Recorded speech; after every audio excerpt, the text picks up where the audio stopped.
He was a billionaire, untouchable, used to power, silence, and winning. She was a janitor unseen, unheard, and uninterested in playing by anyone's rules. He lived in a world of glass towers, champagne boardrooms, and hollow victories.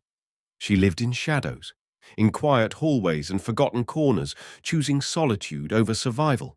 But what if one careless dare became the very thing that unraveled them both? What if love didn't come dressed in grand gestures, but in silence, in glances, in the way someone stays when no one else ever has? And most of all, can two people from opposite worlds find something real in a world built on performance? This is not a story about status. This is a story about being seen, about the girl who refused to be impressed, and the man who, for the first time, learned how to feel. If this story touches something inside you, don't forget to like, share, and subscribe to Shining Stories. Because sometimes the most powerful love is the one that quietly changes everything. Now, let's begin. In his world, Rowan Whitmore never had to chase anything. Not success, not affection, not even the thrill of being desired. At the age of 42, seated in the comfort of his velvet-backed armchair, with a glass of bourbon warming his palm, he believed he had seen every kind of game and won them all. That night, long after the laughter had faded and the luxury apartment in Crescent Tower had slipped into the hush of twilight, a careless remark from an old friend cracked something open. "You think you can get under her skin?" Nathan Hale asked with a smirk, eyes locked on a blurred video feed playing from his phone. The after-party was a quiet hum, now just two men surrounded by marble floors, half-drunk champagne bottles, and shadows dancing beneath crystal lights. Rowan didn't answer at first. He wasn't paying attention. He didn't need to. Nathan leaned forward and zoomed in. There. Her. The girl who cleans the executive floor. Noelle. Or something like that. Word is, she's untouched. Like, truly untouched. Rowan finally glanced at the screen. The footage was grainy, black and white, almost lifeless. But there she was, pushing a mop down the hallway with slow, steady movements. Something about her stillness, her posture. It wasn't submission. It was self-possession. She didn't slouch to disappear. She didn't rush to finish. She simply moved, as if the world didn't get to define her.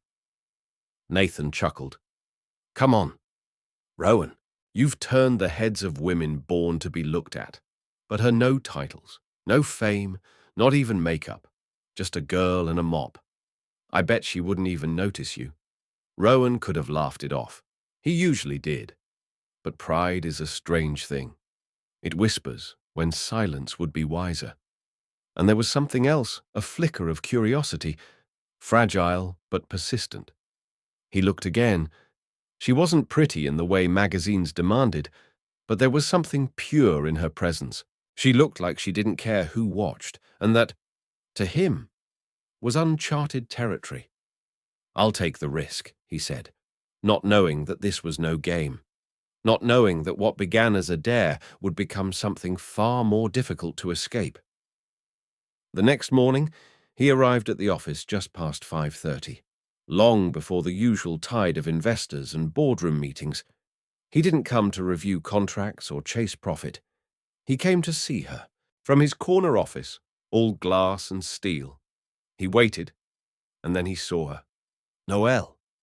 She stepped out of the service elevator, alone, dressed in loose navy scrubs and worn sneakers. Her hair was tied up in a messy knot beneath a plain grey cap. No mascara, no blush, just skin and shadows. She pushed her cart with quiet rhythm, her eyes never once lifting to meet the stares from behind glass walls. Or maybe she had learned to look past them. There was nothing loud about her. And yet, in that moment, Rowan felt something inside him pause. She walked like she didn't need to prove anything. Like dignity wasn't something borrowed, it was simply hers. And for a man who had everything, that was the first time in years he felt like he might finally want something real. There was something about her silence. It wasn't empty. It wasn't shy or heavy with expectation. It was real. And that night, Rowan Whitmore realized he craved that kind of silence more than anything else. He stayed late on purpose. By 10, the building had thinned to a hush. By 11, only the cleaning crew remained. When the old clock in the hall struck midnight, she arrived like she always did. The badge clipped to her scrub pocket caught a flicker of light as she pushed the cart into the hallway, unaware she was being watched. Rowan leaned casually against the frame of his office door, arms folded. "Long shift?" he asked. Voice smooth but unforced. She looked up, mildly surprised. Her eyes clear, steady. The colour of river stones after rain met his. There was no flirt, no smile. "I've had worse," she said simply. "And you are." There was no recognition in her tone, none of the wide-eyed awe he was used to. He smiled. "Rowan, I work here too." She dipped her mop back into the bucket without another glance. Makes sense. No pause, no hesitation, no wait. Rowan Whitmore. She either didn't know or didn't care. Both ideas unsettled him. "What's your name?" A brief silence. Then a quiet breath. "Noelle." He watched her mop in practiced rhythm. "You're not curious what I do if it's important," she said, eyes never leaving the floor. "I'll find out." He let out a small laugh, unexpected and honest. She was different. "Do you always speak like that?" he asked. "Only when men ask questions like they already have the answers," she replied, without looking at him. It caught him off guard and made him smile for real. He stepped closer, slow.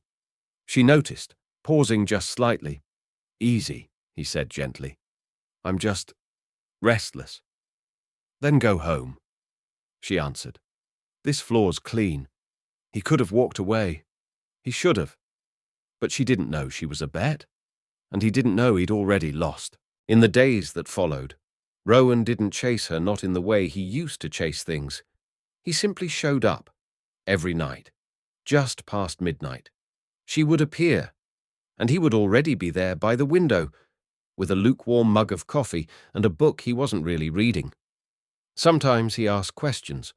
What kind of music lived in her head? If she liked the Ashwood City rain, whether she believed it was possible to feel lonely in a crowd. Sometimes she gave him nothing. Other times, her answers came like small, sharp truths that cut deeper than seduction ever could. He learned she was 24, that she worked 2 jobs to pay for her mother's dialysis. That college wasn't an option. Survival was. He found out she borrowed poetry from the forgotten shelf behind the janitor's closet, that she adored Pablo Neruda and despised lies. One night, without looking at him, she said, "I don't like men who wear their suits like shields. They're always looking to own something. A girl's body, a girl's story, a girl's silence." He wanted to tell her, "I'm not like that." But he didn't because once, he had been, maybe still was. Each night she walked away. She left the floor spotless and left him stripped of his image, his certainty, his practiced charm. He used to like being desired. Now, he sat in silence, slowly realizing that the only woman he wanted was the one who didn't want him. Not for his name, not for his empire, not even for his carefully kept heart. She looked at him like she saw past all the gold and glass, as if she was waiting to see if anything real remained underneath. Nathan, of course, kept poking at the old joke, swirling his glass of amber scotch with the grin of a man who hadn't realized the tone had shifted. So he asked one evening, his voice thick with mockery, "Has the saintly little janitor melted?" Yet Rowan said nothing, not because he didn't have an answer, but because suddenly the question felt cheap, reductive, cruel. Noelle wasn't a game to win. She was a quiet mirror, one he'd spent too long avoiding. And now that he'd finally dared to look, what he saw unsettled him more than he cared to admit. The moment everything shifted came quietly on a Friday evening. A short circuit triggered a lockdown across the top floors of the Ashwood building. The lights dimmed. The air felt different. Rowan remained in his office, finishing a report he didn't really care about, and she was there too, somewhere in the hallway, finishing her rounds. When the elevator stalled, he found her near the emergency stairwell, standing still with both hands gripping the handle of her mop like it might ground her. "Looks like we're stuck," he said, stepping into the soft glow of the backup lights. She turned toward him slowly, eyes steady, but her fingers tense around the cart.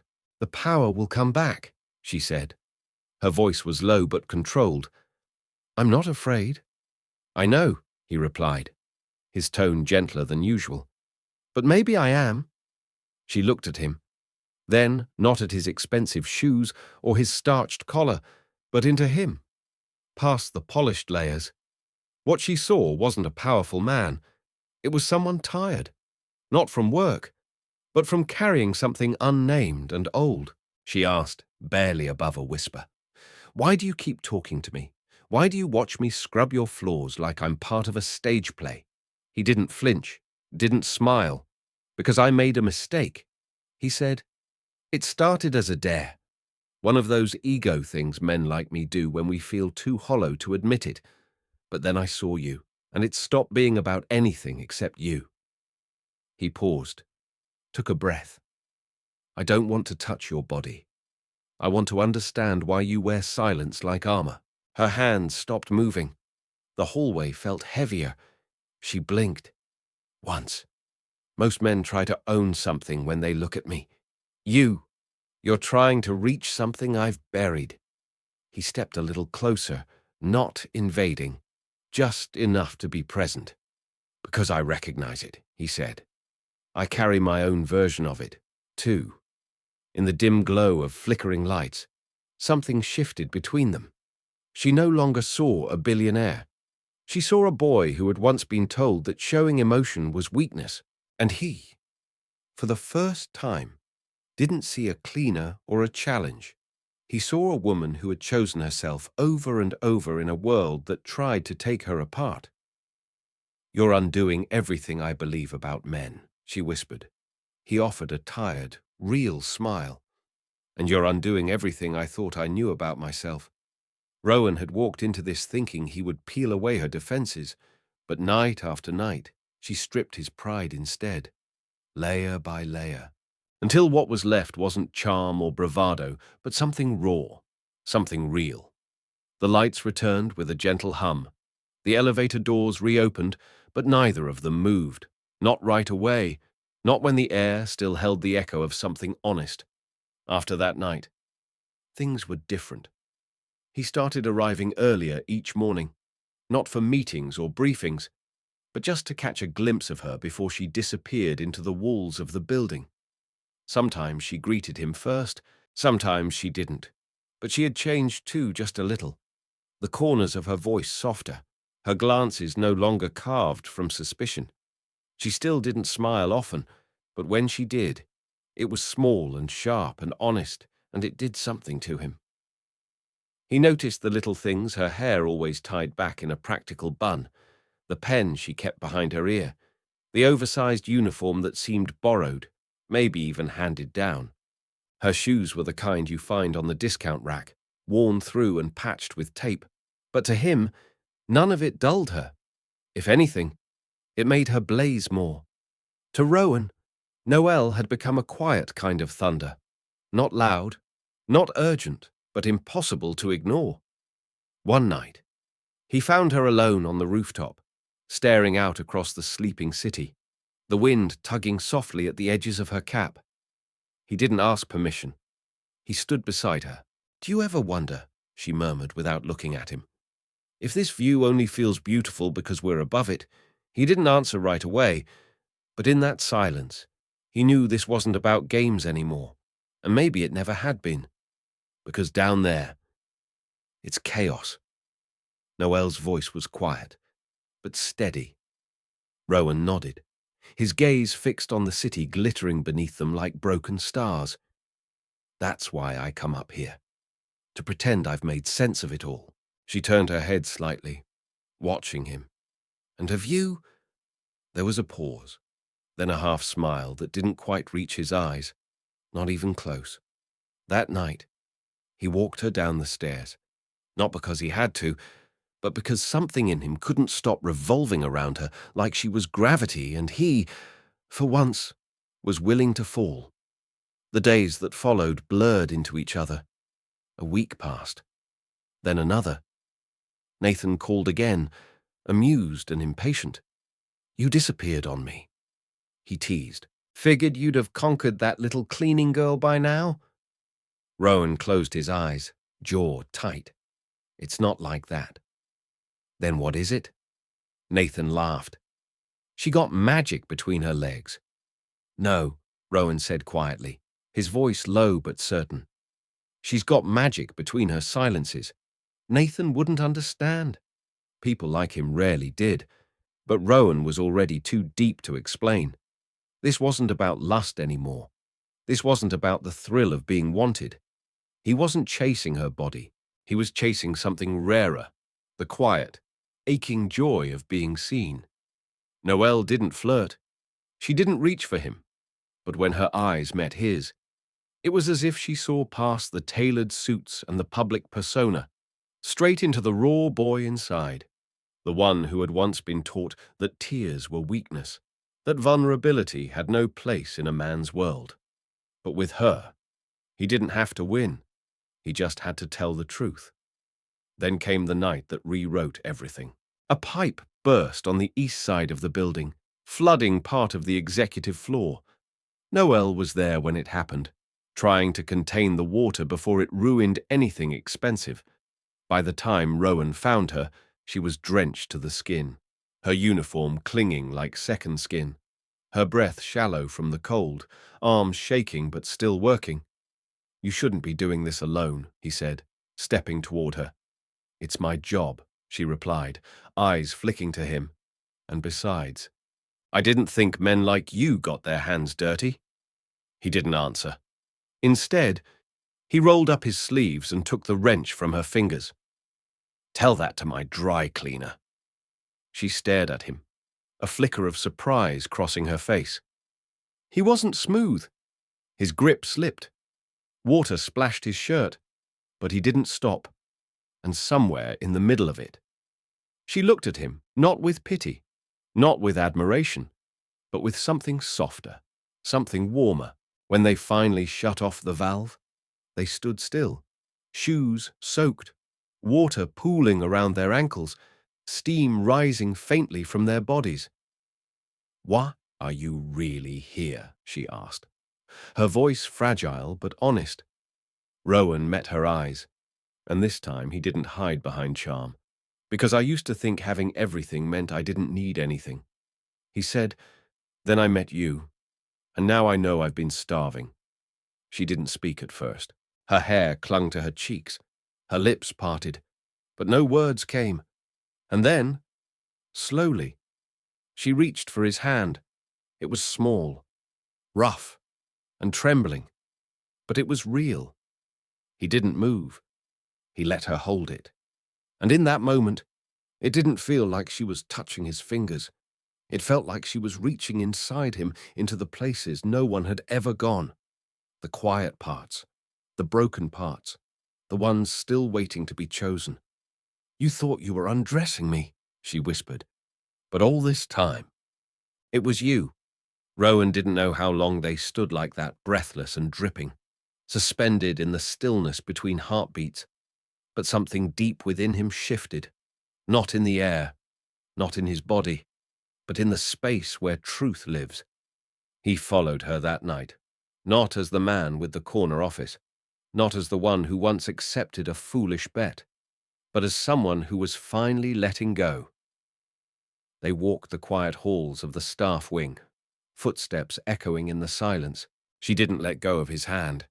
Not once. Her room was tucked at the far end, small and spare, barely large enough to fit a narrow bed and a crooked stack of borrowed books. The man standing barefoot in her room that morning, shirt half-buttoned, eyes soft with something dangerously close to reverence, he wasn't the Rowan Whitmore the world knew. He wasn't the sharp-toothed executive who only wore loyalty when it helped him win. He wasn't the man who treated women like passing currencies or pretty distractions. Here, in this room of peeling paint and second-hand blankets, he was simply hers, even if neither of them dared to say it aloud. But the world beyond those cracked walls wasn't made of quiet mornings and borrowed shirts. It was made of glass towers, stiff suits, and deals whispered in corridors lined with power. It was made of men like Nathan, who could sniff out vulnerability long before it showed. That afternoon, Rowan returned to the office with his jaw tight, and the ghost of her still clinging to him, her warmth, her silence, her scent like memory. Nathan was waiting by the elevator, arms crossed, expression sour. "You missed your investor pitch," he said without preamble. "I wasn't in the mood to sell today," Rowan answered coolly, stepping past him. Nathan's voice sharpened. "And I told you that girl was off limits." Rowan stopped, turned. "She's not a girl," he said, voice quiet but cutting. "She's a woman, one I trust more than anyone in your Forbes circle." Nathan narrowed his eyes. "You're falling for her. Offer dare. You hear how pathetic that sounds." Rowan's voice dropped, soft and sharp like a blade. "You know what's really pathetic? Thinking love makes you weak. I believed that once. Until she walked into my life and didn't just undress my body. She uncovered every part of me I've spent years hiding. Every lie I built this empire on. And for the first time, I feel like a man worth being." Nathan shook his head and walked away, muttering about ruined priorities and fading loyalty. Rowan didn't follow. He just stood there for a long moment, breathing deep, knowing exactly what came next. That night, he didn't return to the penthouse. He returned to her. She was barefoot in the kitchen, wearing one of his old shirts he didn't remember leaving behind. Her hair was down, her eyes tired, but open. "Back already?" she asked softly. He nodded. "I need to ask you something." She raised an eyebrow, but waited. "Did it mean something to you?" he asked. "What happened between us?" She looked at him then, long and quiet. "I don't give myself to men to win things. Rowan, I don't take off my clothes to be seen. I gave you something I've never given anyone because, for a moment, you made me believe I wasn't invisible." He stepped forward, took her face gently in his hands. "You've never been invisible," he said. "I just never knew how to see." The silence that followed wasn't empty. It was charged, filled with everything neither of them had the courage to say aloud. "And if I told you," he whispered, "that I'm not just done playing the game, I want to burn the rule book." Her breath caught. "Then I'd ask what happens when the flames die down." "Then I'll still be here," he said, "and we'll build something new. Together." In the days that followed, the rest of the world softened into a blur. Rowan stayed.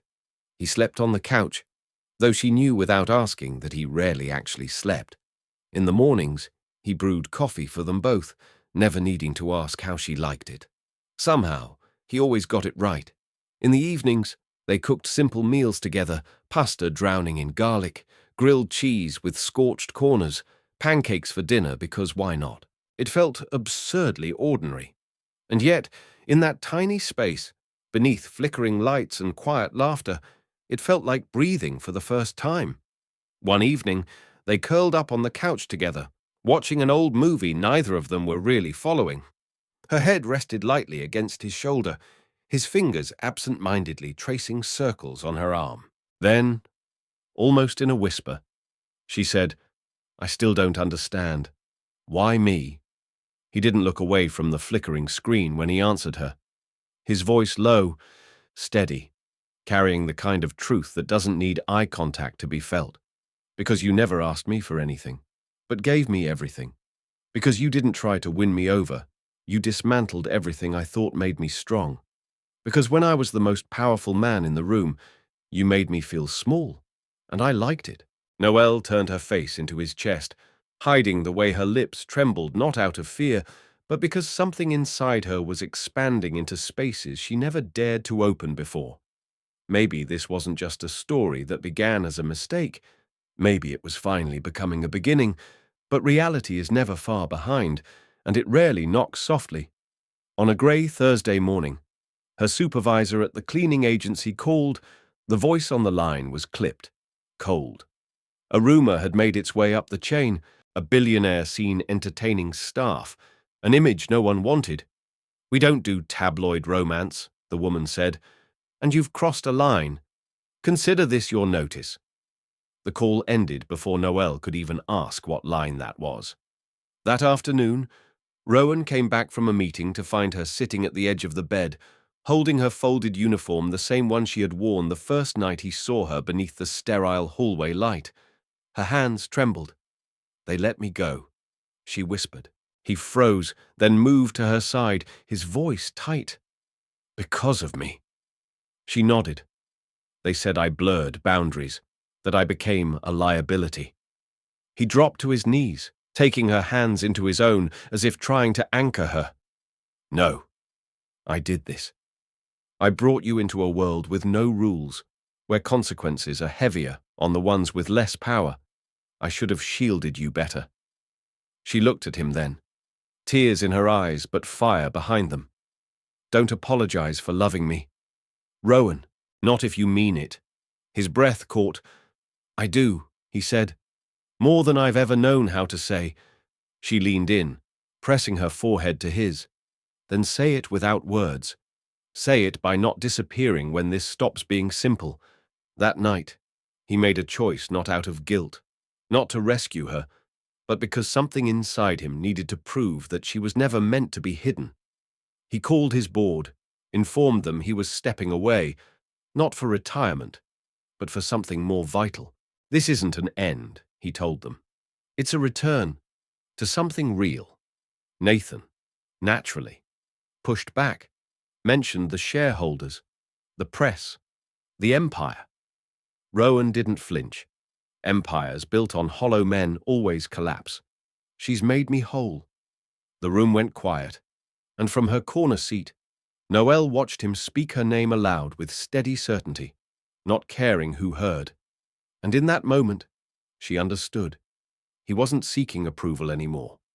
He was done hiding. 2 weeks later, they walked into a charity gala hand in hand. The lights, the murmurs, the raised eyebrows from New York's finest. None of it mattered. He had made his choice, and she was no longer a dare, no longer a risk, no longer a secret. She wore a gown he had chosen with care, not for its label, but because when she looked into the mirror, she had whispered, almost stunned, "I barely recognize myself." And Rowan, watching from behind, had replied, "That's funny. I've never seen you more clearly." As they crossed the ballroom, the crowd parted gently around them, as if sensing the quiet gravity between them. Noelle walked taller than she ever had, shoulders square, chin lifted, her fingers wrapped tightly in his. They paused briefly for the press wall, camera flashes beginning to ignite, and when a journalist, bold and careless, asked with a smirk, "Mr. Whitmore, is this your guest tonight, or your employee?" Rowan didn't hesitate. He turned to her, his voice clear, proud, and final. "This," Rowan said softly, turning to face the room, the cameras, the questions, his voice steady and certain, "is the woman who taught me how to feel." And then he kissed her, not for applause, not for spectacle, just because in that moment, nothing else mattered more than the shape of her mouth meeting his, quiet and true. That night, beneath a sky of crystal chandeliers and carefully curated music, they danced. Noelle was still unsure, a little stiff in borrowed heels, but in his arms, she moved like she belonged. As the music softened to a slow hum, he leaned in close, letting his breath brush the curve of her ear. "You saw me," he whispered, "before I even knew how to look at myself. Not as a name, not as a bank account, just a man. And that undid me." She pulled back slightly, just enough to meet his gaze. "That's all I ever saw," she said. "A man hiding under too much armor, hoping someone might see through it." They didn't stay long. The city waited outside, pulsing with its usual rhythm. He slipped his jacket around her shoulders, warm from his body, and took her hand. That was all he needed. In the quiet of the car, her head found its place against his chest. His heartbeat, steady and sure, echoed through her like a promise no one had ever dared make before. "What happens now?" she asked. "We live," he answered. Not as titles, not as roles, just as two people who stopped pretending and found something real. Later, wrapped in the hush of night, no walls between them, no games left to play. He brushed a strand of hair from her face and whispered the words she didn't know she had been waiting her whole life to hear. "You were never part of the challenge. You were the reward." Her breath caught. She reached up, cupping his jaw, her thumb tracing the faint scar by his cheekbone like a memory. "Then I'm keeping you," she whispered. "All of you, even the pieces that still hurt." He closed his eyes then, holding her with a reverence that felt more like prayer than passion. For the first time in his life, Rowan Whitmore let go, not of power, not of pride, but of the armor he'd spent decades building. And he did it for the girl who had once just mopped his floors and ended up laying bare everything he never meant to show anyone.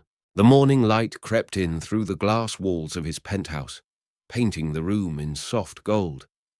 Noelle stirred beside him, limbs tangled in the sheets, her lashes fluttering like they were still deciding between sleep and waking. Rowan watched her in silence. The calm on her face was something he had never known, not in boardrooms, not in city lights, not even in winning. It was strange, he thought, how someone so quiet could unravel him so completely without force, without intention, just by being. She blinked awake, turned toward him, and smiled that soft, unpolished smile of hers, the one with no pretense. "You're staring. I don't want to forget this," he said, brushing his fingers along the line of her arm. "This version of you, of me, of us. It's the only thing that's ever felt real." She sat up slowly, wrapping the sheet around her. This was supposed to be a dare. She said, "You weren't supposed to feel anything." He reached for her hand and wove his fingers through hers. "Neither were you." There was a pause, a breath held too long, and now she asked. He leaned forward, his forehead resting gently against hers. "Now I feel everything." She pulled back just enough to search his face. "Do you mean that more than I've meant anything?" he said. "They dared me to undress a girl who'd never been touched. But you undressed the parts of me no one ever dared reach. You saw the man buried under the empire, not the title, not the myth." He swallowed, his voice growing quiet. "And now that I've seen myself through your eyes, I don't ever want to go back." She swallowed hard, her voice trembling at the edges, barely holding together. "Then don't," she whispered. And somehow, those two words stole the breath right out of him. Rowan exhaled as if something inside had been cracked open, clean and final. "Tell me what you want," he said, voice low and quiet, but it carried weight. "Anything, everything, whatever it is, it's yours." Noelle paused, her fingers curling tighter around his, like she was anchoring herself to something that might disappear if she blinked too long. "I want a kind of love that doesn't come with expiration dates," she said, each word careful but certain. "No fine print, no hidden rules. I want to be seen, not as a prize or a fantasy, but as someone who's real, someone who matters." His eyes didn't leave hers, not even for a moment. "Then I'll spend the rest of my life proving that you do," he said. "Starting now." Her smile came through tears, blurred but radiant. And then, laughing softly through the emotion thick in her throat, she teased, "You're really not great at dares. You know that." He raised an eyebrow, playing along. "What makes you say that?" "Because this time," she said, nudging her forehead gently against his, "you lost the game and ended up giving me your heart instead." He pulled her close again, burying his face in her hair, his voice a soft murmur. "Correction," he whispered. "I didn't lose. I finally won something worth everything." Sometimes, love doesn't arrive with fireworks. It shows up quietly in midnight conversations, in borrowed shirts, in the courage to stay when leaving would be easier. Rowan and Noelle didn't fall in love through grand gestures. They found each other in the in-between, between silence and vulnerability, between power and surrender, between a dare and something far more lasting. He thought he was playing a game. She thought she'd always be invisible. But what they found was something neither of them expected: a love that saw through everything else and chose to stay. Have you ever met someone who changed the way you see yourself? If this story made your heart pause, even for a moment, don't forget to like, share, and subscribe to Shining Stories, because somewhere out there, someone needs to hear this too. Thank you for listening. And remember, the quietest stories are often the ones that speak the loudest.